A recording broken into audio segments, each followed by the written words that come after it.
Greetings, listeners. Meathook Jim here. I must apologize for this next episode. We have a great interview with indie wrestler Thunder Rosa. Unfortunately, I forgot to hit the record button.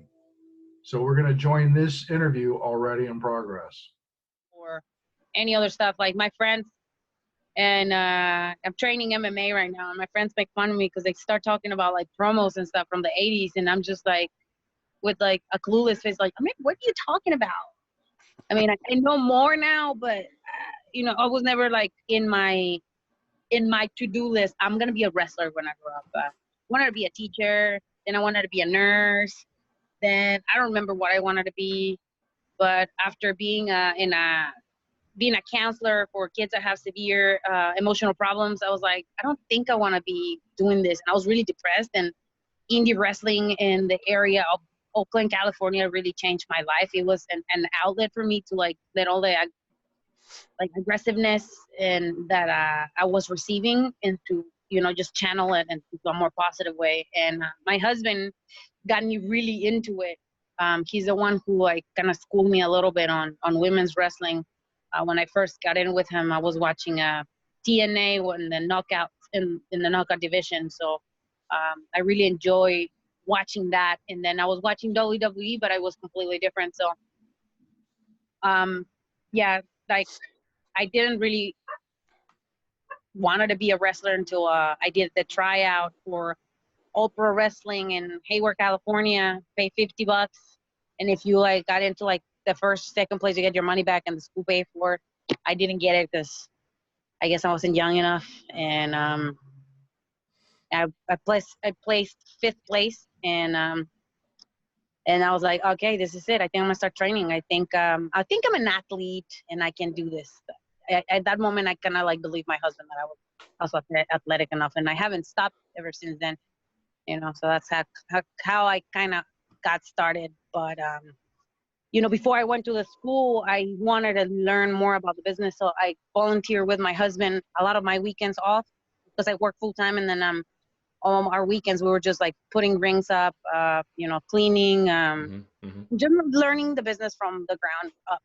And then opportunities came that they allowed me to be ballet for people, so I started learning that, you know, spots and stuff like that. So by the time I was starting in school, I kind of knew more like how to put a ring up, like you know, the ins and outs of like wrestling etiquette, if there's any now, I don't know, you know, all that kind of stuff.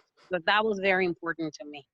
But again, like it wasn't easy for me because I was older, so I had to take classes on how to do like rolls and acrobatics and all that stuff because you know, I never did sports when I was younger. So so yeah, that's how I got started. Very cool.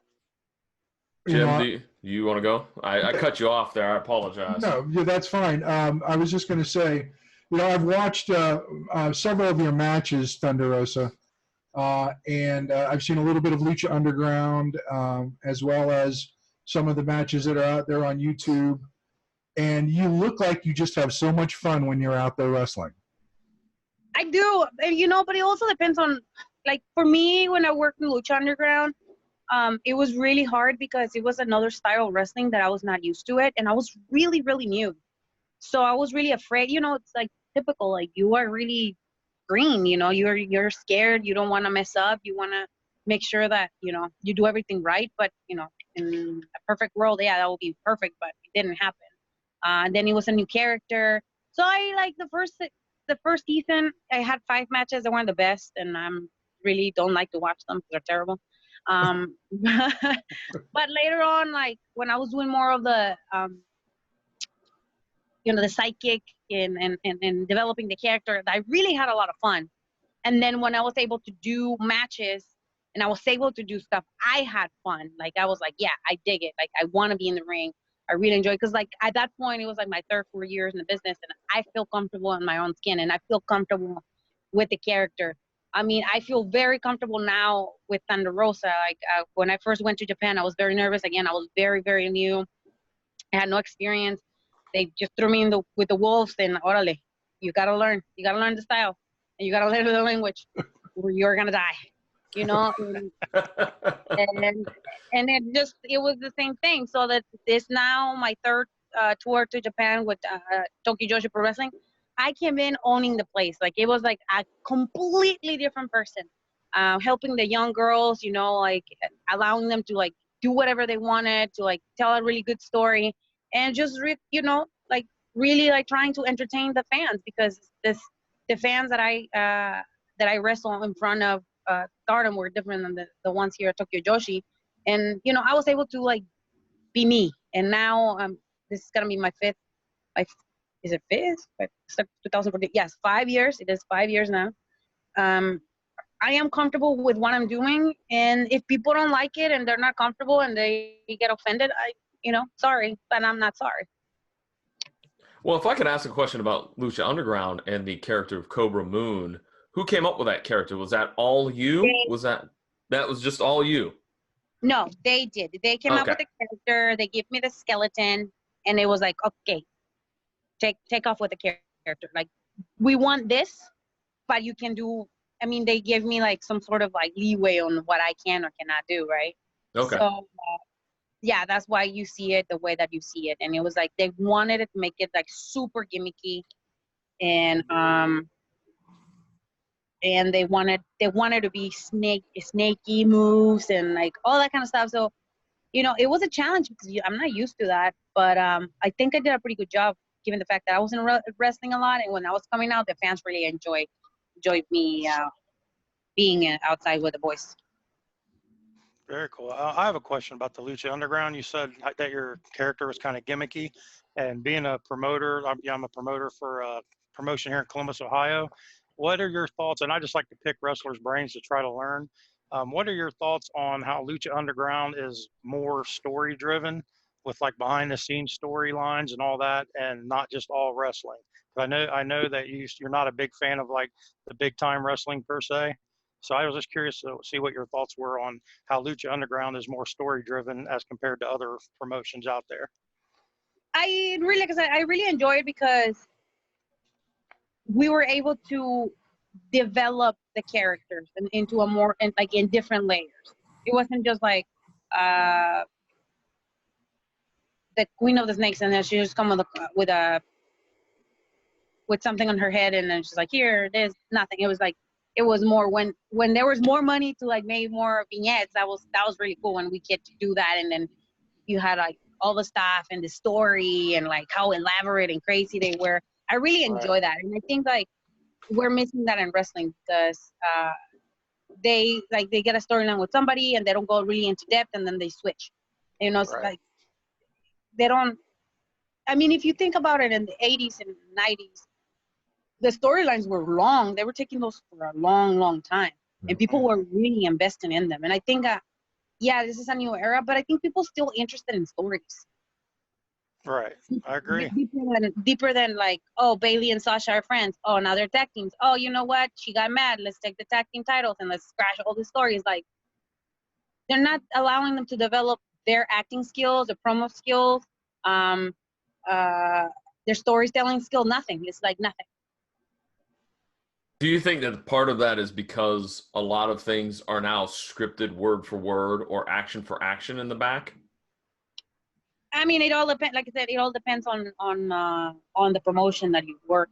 Sure. So, some of them like you to say stuff word for word and shit like that. I'm sorry, I curse. My bad. I got carried away a little bit. But you know, everybody has their like different taste for what they want to do. So I mean, it works. I mean, it has worked for WWE still, and it works for ROH. They have their own storylines. In Japan, they still do super kayfabe stuff. When now working in WoW, same thing. We keep kayfabe a lot, you know. So I mean, like I said, it all depends on the promotion. Who might you say has been the toughest opponent you've had so far in your career? As far as attitude that they don't want to work, or like, well, I mean, maybe let's be real, guys. I'm kidding. The toughest opponent. Oh my God, let's see. Maybe one that challenged you in your portrayal of your character, or athletically, or something along those lines. I will say my first match in Lucha Underground with Bengala, because it was like I had to learn a lot of the moves on the spot. Okay, cool. A lot of the moves that you guys saw, that was like my second. Probably I practiced them like 2-3 times, and that was it. Wow. So it was like, I'm telling you guys, when I go in my life, it's all like trial by fire. That's what I mean. This trial by fire. You either succeed or you either fail terribly. So you better be in the middle. Sound advice, actually, and lots of things in life, by the way. Well, can we talk real quick about the tag team that you formed with Holly Dead, Twisted Sisters? One of the things I was curious about, Thunder Rosa, did you form the team with Holly Dead, or was that something that a promoter put together? No, it was my husband put it together. Oh, okay. Yeah, we were traveling a lot, and like we were like wrestling each other a lot. And he was like, "You guys should just tag. Like, this is a waste of time. Like, I'm so tired of seeing you guys wrestle." And I was like, "Yeah, I think it's a good idea." And then we contacted a couple of friends up in Northern California in Oroville, PCW, and they were like, "Yeah, we put you with a couple of the guys." And then we had our first match there, and then it just took off, you know. Mm-hmm. Do you like being a tag team wrestler, or would you prefer to be a singles wrestler, or it doesn't matter to you? I mean, I like it because you do half of the work, so that's fun. And then with Holiday, it's like she's like my wife now. Like we know each other so well. It's like it's so much fun to tag with her now. Because like I said, we just want to have fun and want to have a good time and put good matches. And yeah, so it's great. I really do enjoy it when it happens, when we both like our schedules work. We like to tag together, and I mean, I also like singles, but when you can like travel with your best friend, like that's pretty cool. Yeah. Well, my question for you, and this is a question I pose to a lot of wrestlers I've spoken with or met over the past few years. Do you like playing the heel or the face? It all depends on the promotion, man. Okay. It all depends on the promotion because, I mean, regardless if I play heel or face, people have a really hard time not liking me as a heel. I don't understand why, and I'm like one of the most annoying heels you can imagine. And I'm coming up with new things, especially if I have a feud with somebody. I'm like vicious. And I call them names, and I don't hold back. There's one I really enjoy working as heel right now, and freelance underground in Chicago, because they let me do whatever I want. And like I've been feuding with Lainey Luck, and we had a pretty brutal match like a month ago. Nice.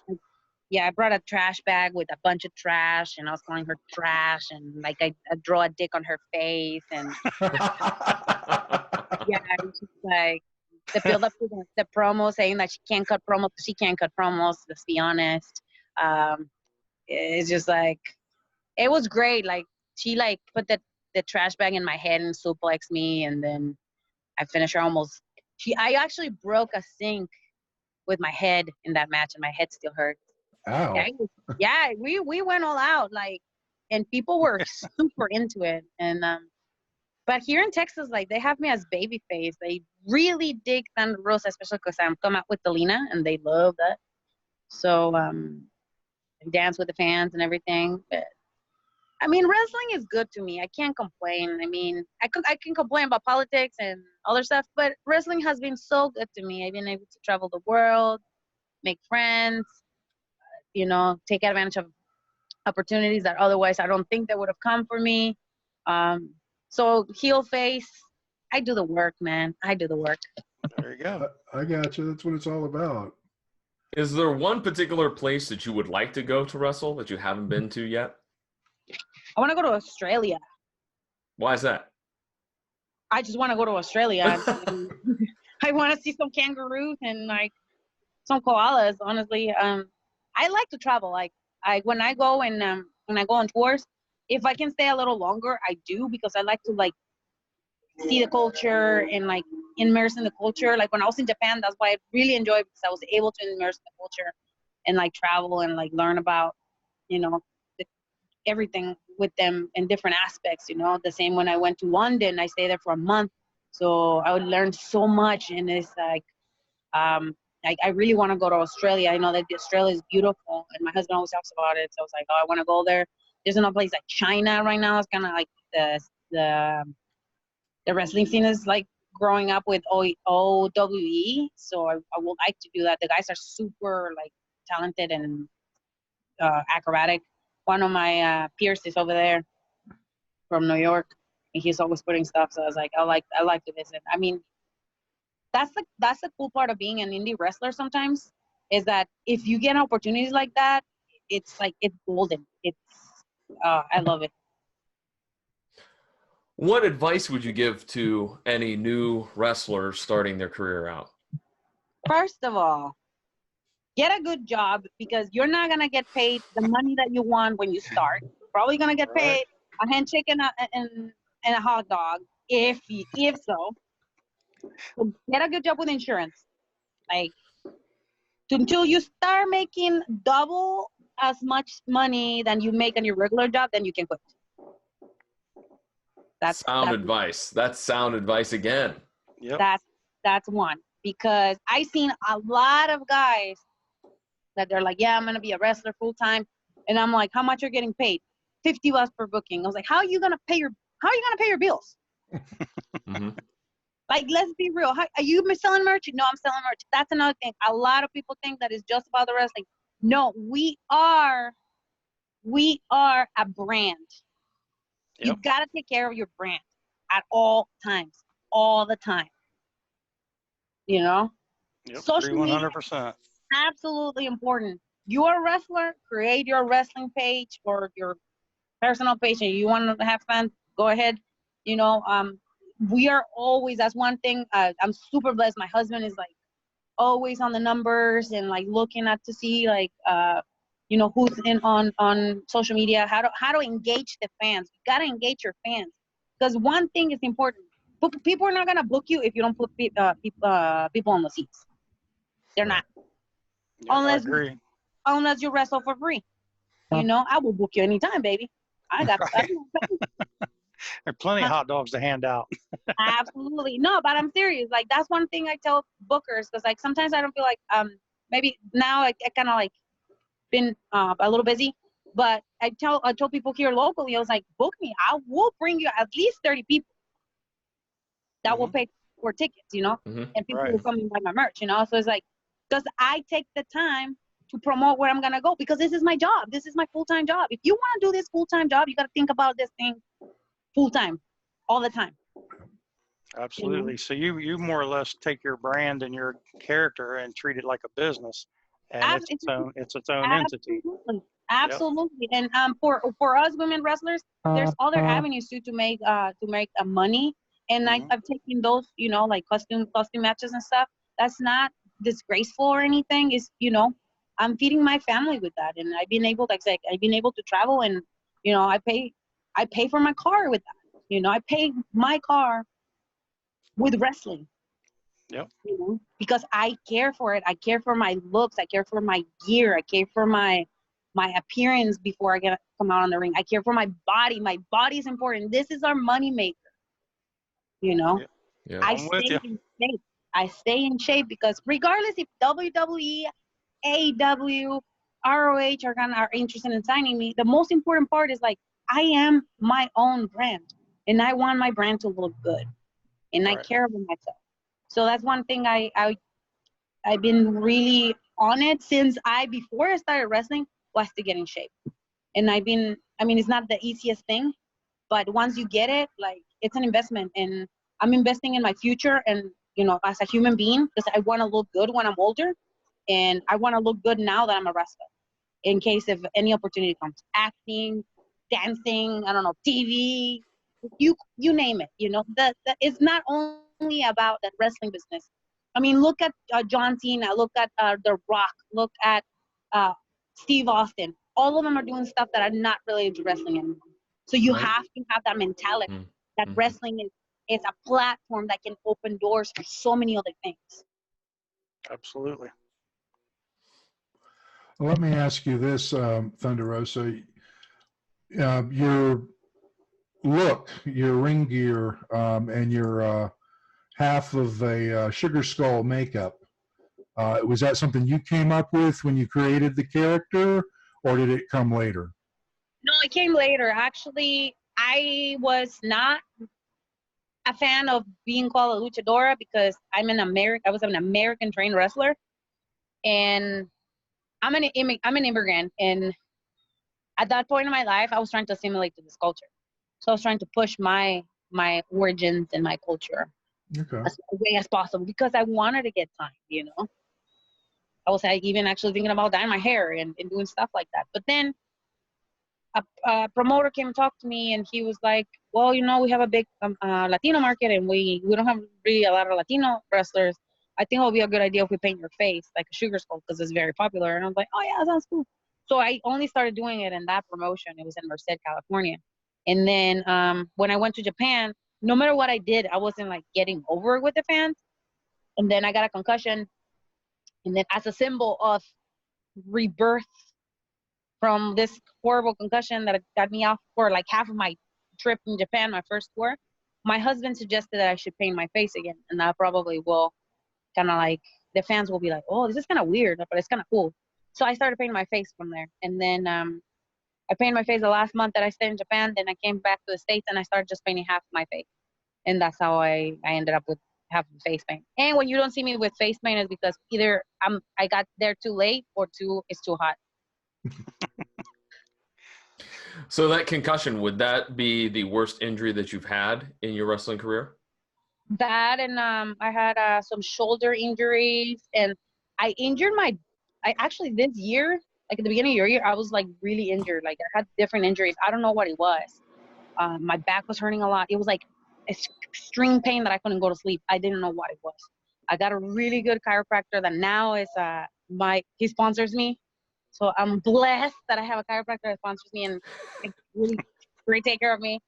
And then I'm doing cryotherapy. I'm doing a lot of stuff that are preventative, or especially for like athletic injuries, because some of them are kind of like you're kind of like out of place, or your muscles or stuff like that. So I'm doing a lot of stuff like that. And again, I take care of my body. I don't drink, I don't smoke, I don't use drugs.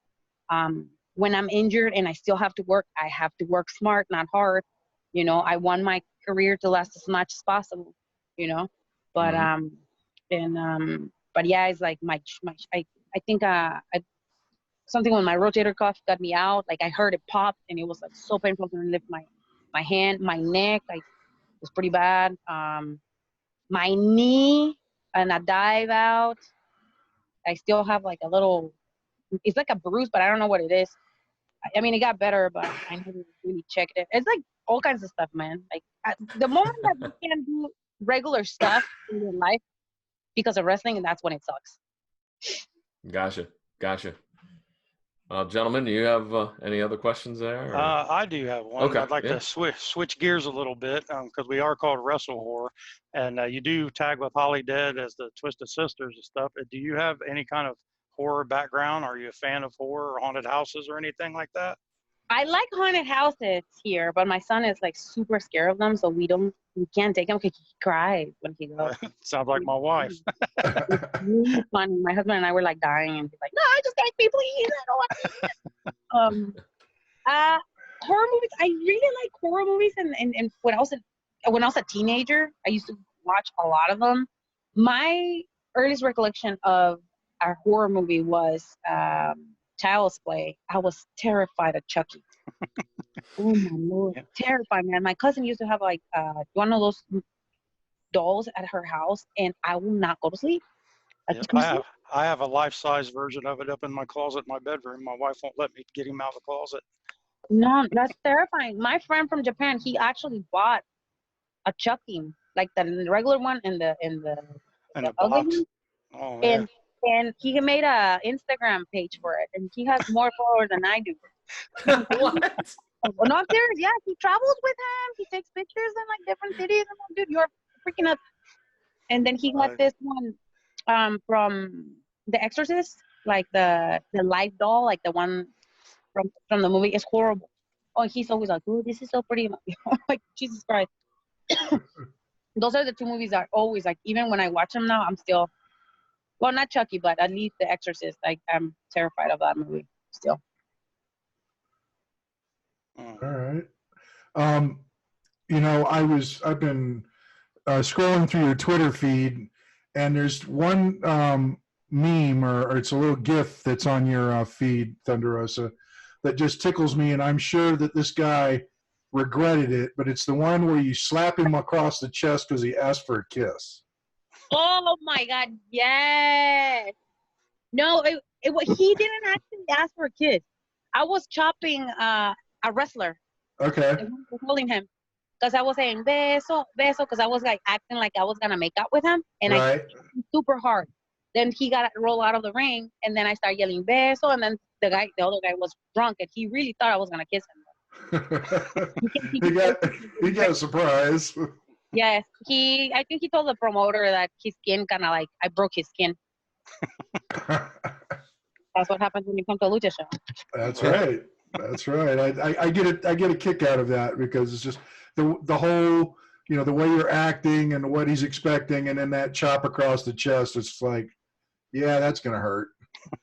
Yeah, he will remember me. That's for sure. Well, is there any upcoming matches or upcoming promotions that you're going to be in the next few weeks, Thunder Rosa, that you'd like to let everybody that's listening and watching know where you're going to be? Yes, I'm actually returning to San Diego, California, to Baja Stars USA, where I'm still a champion. I've been a champion for 2 years, but I have never been there since I became champion.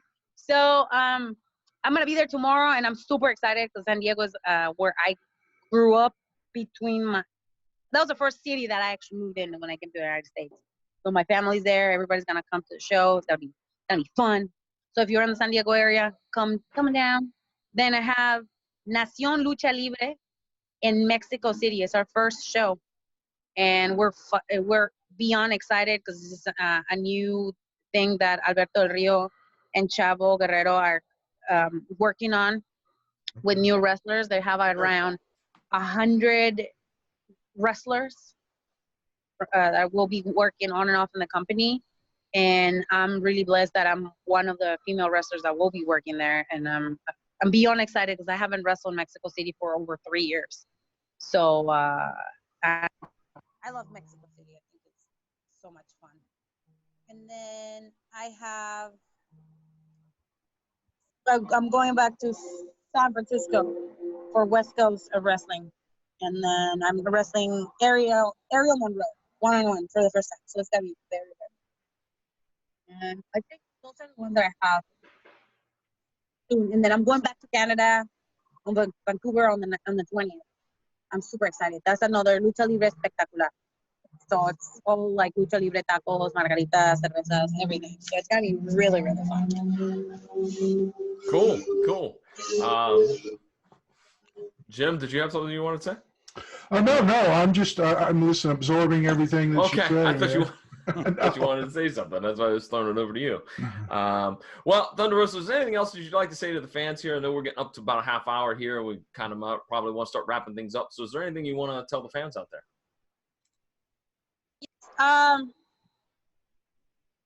They can follow me on Thunder Rosa 22 and Instagram and Twitter. Thunder Rosa 2 on my like page. I will be posting my new merchandise because that will be dropping pretty soon, and I have old shirts that people always ask me for. Some, hopefully, in the next couple of weeks, big news are coming up about Thunder Rosa and what is she gonna be doing. I'm really excited about it, and I can't wait to tell the world, but I have to wait to tell the world. But yeah, everyone's gonna be like, what? Well, make sure you let us know about it. We'll get it I out will. there for You know, I will post it on social media. You guys already know that. And yeah, we're trying to create more avenues for people to be more connected to Thunder Rosa in a different way. I'm thinking about maybe making a Patreon page to like be more intimate with the fans. and also a website so people can actually access to my new merchandise, because I'm working on getting really cool new stuff that are not like nobody actually has on the market, like regular wrestlers, unless they're like have their websites and stuff. So that's what I pride of a lot, is having good merchandise all the time. Okay. So some things are in the works, most definitely. Yeah, I mean, I would like to say yes, I'm gonna get signed for NXT or like big contracts. That's not on the horizon right now. There's some other stuff on the horizon, and I'm happy with that. And I'm happy with what wrestling has brought to me, and how grateful all the fans are, and the love that I receive all the time. Like, it's so special, because again, I'm not in a big company, and I'm a free agent right now, and they continue to show me so much respect and so much attention. So for those who haven't, hopefully the now that are gonna listen to this podcast and they're not fans, just look me up on YouTube. You'll fall in love with me. Believe me that. All right. Jim, you want to wrap things up here? Yeah, I am going to just say, Thunder Rosa, thank you so much for taking some time out away from your family to talk with us here on WrestleHorror, to give us your insight on the business and advice. That's what this podcast is all about. We're just trying to bring information to the masses. And thanks for being our first pro wrestler guest on WrestleHorror. Well, thank you. I mean, we didn't talk about a lot of horror movies, but that's okay. We can do it again. Oh, yeah. All right. I was like, oh my God, they're gonna ask me all these horror movies, and I have like not watched them. I only watch like documentaries lately. We let you off the hook this time. That's okay. I don't watch that many horror movies either. I'm the wrestling side of things here. So Okay, good.